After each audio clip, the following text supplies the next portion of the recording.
Hello people! Today we are doing lesson 73, which is geometric transformations. Whew, that's a pretty big set of words, except you already know most of the stuff. So let's start with the word geometric. Geometric is like geometry. So geometry is lines and shapes, polygons, circles, solid objects, those kinds of things.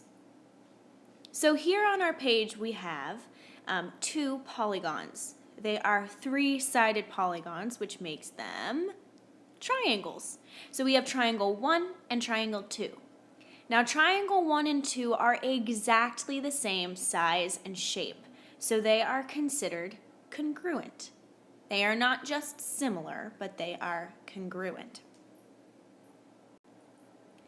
Now, geometric transformations means that these geometric shapes, like circles and polygons, they are going to change orientation, which is the way that they are facing, or the way that they're turned, or the place that they're in.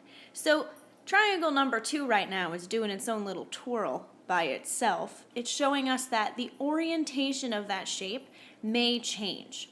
Even if it's in a different position, those two triangles still remain congruent. It doesn't matter if they are in a different location or turned a different way or flipped, they are still congruent. So there are three types of orientations or transformations that you can make with congruent shapes. So the first one here is a turn. The dotted figure is where the shape began. So this right triangle began up in the top left facing down. The turn made it move directions following the arrow to where the solid shape is now.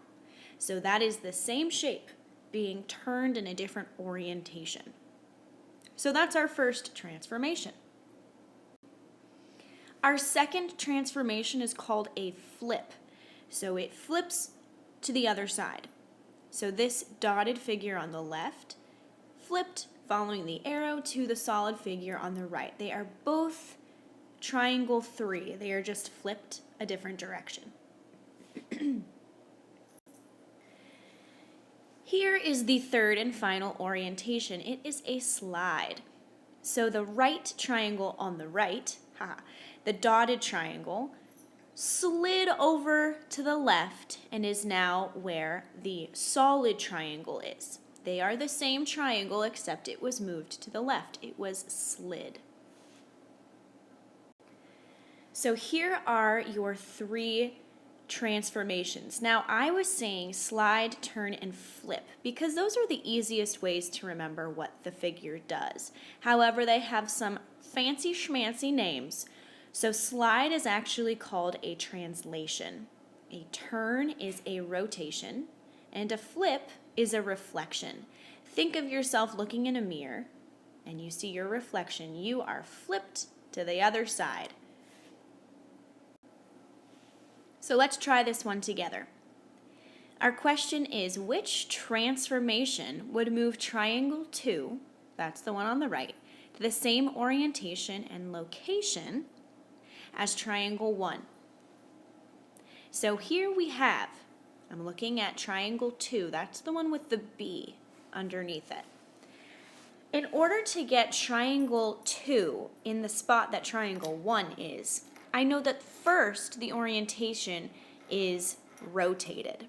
I know that we are rotating counterclockwise, which means the opposite way that the clock turns, or rotating to the left.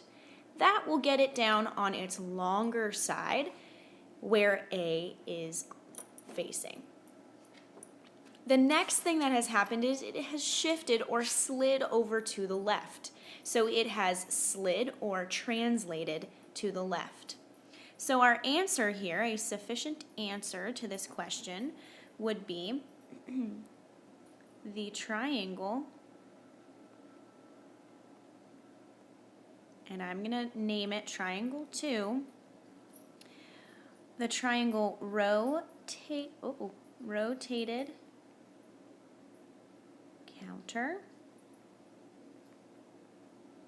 clockwise and slid. Well, really I should use my fancy schmancy term, which is translated. And translated